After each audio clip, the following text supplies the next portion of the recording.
Hi class, I'm going to run through how to do the Chapter 2-3 work. I know I assigned it last week, and I asked you to kind of run through the book and see if you could do it on your own. Some of you may struggled with that, so I'm going to run through this tutorial to show you how to do the work together. After you finish this work together and all of Chapter 2-3's work, which should be on your own and application, there's another application called 2-4.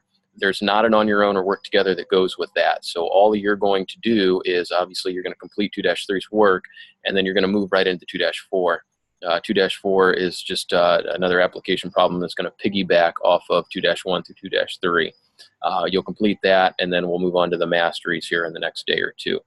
All right, so let's start. I'm going to have you run through the work together here. I'm going to show you how this is done.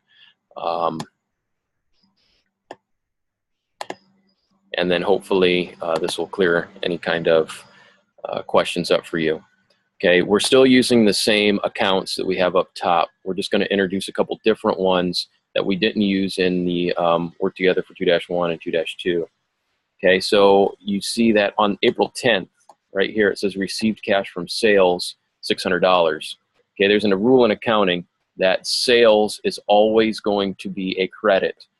Or I should say at least 99% of the time, it's going to be a credit. So anytime you see the word sales, you automatically know that that's going to be credit, which means the other account that's affected, which will be cash, has to be the debit. All right, so to put that into perspective here into this T account, I'm going to put cash up top, because remember the debit always goes first for 600. And then we said sales. Anytime we see sales, 99% of the time, that is going to be an automatic credit. So that is how that one is going to look. All right, the second transaction on the 11th, sold services on account to Sam Erickson. Okay, I'm seeing the word sales. Obviously, it's just in kind of a past tense. So I see the word sold.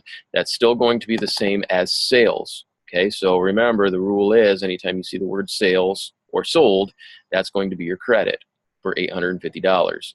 Now the difference is the other account that's affected is not cash this time in this one. It's not cash. It is on account to Sam Erickson. So when I look at my accounts that I have up top, I have this account receivable Sam Erickson that is going to be my debit. Again, in this transaction, we sold to Sam for $850, but he did not give us cash right away. He's going to pay us later in this instance. So first account is going to be account receivable Sam Erickson, and it's for $850. And then I have sales that's going to go below for $850. All right. Now, you see the next T says the 14th, paid cash for rent, $250. We know right now paid cash means we are decreasing our cash. We know cash is an asset. So with that being said, cash has to be getting credited, or should be getting a credit in this situation. So I'll just go ahead and put that in down below. Right now, I know this. Okay. And then I'm going to look at my accounts. The other account that's affected is rent. And you notice I've got this account called rent expense. So I am going to debit rent expense for $250. Okay. Another accounting rule that we can bring into play right now is anytime you see an expense, 99% of the time that's going to be debited. Okay. So expenses, debit, sales, credits. Okay. Remember that rule. It's going to help you down the road. The 18th, received cash on account from Sam Erickson. Received cash means increased cash. Cash is the asset. So that means assets are increased with the debit. So I'm going to put cash top, and I'm receiving it from Sam Erickson.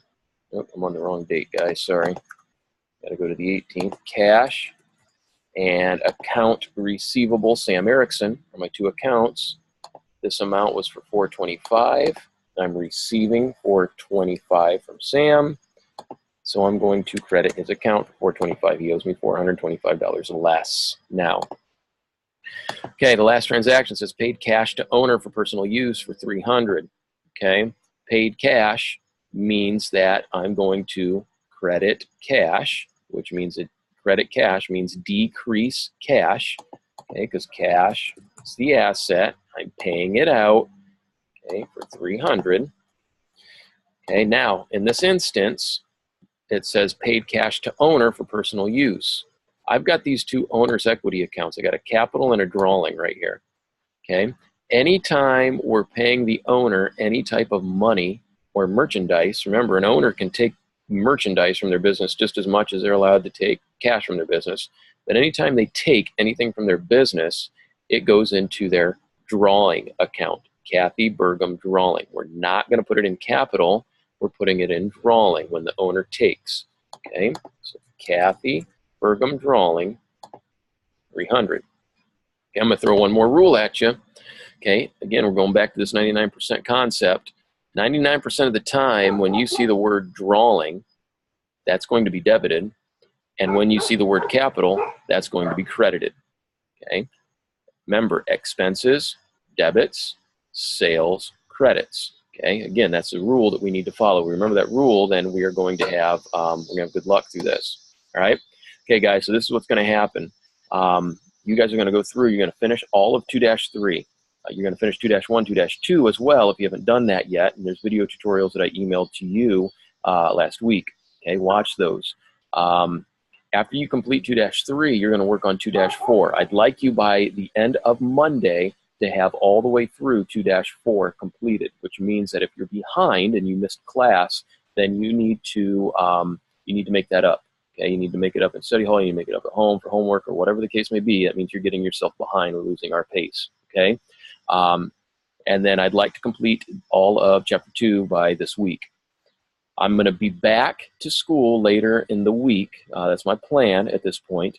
I plan to be back probably more Friday. So with that being said, we need to utilize the technology that we have. I'm going to make these video tutorials when necessary for you to learn these lessons. And if you need help, be sure to email me. And I look forward to getting back and working with you guys. All right. We will talk to you soon.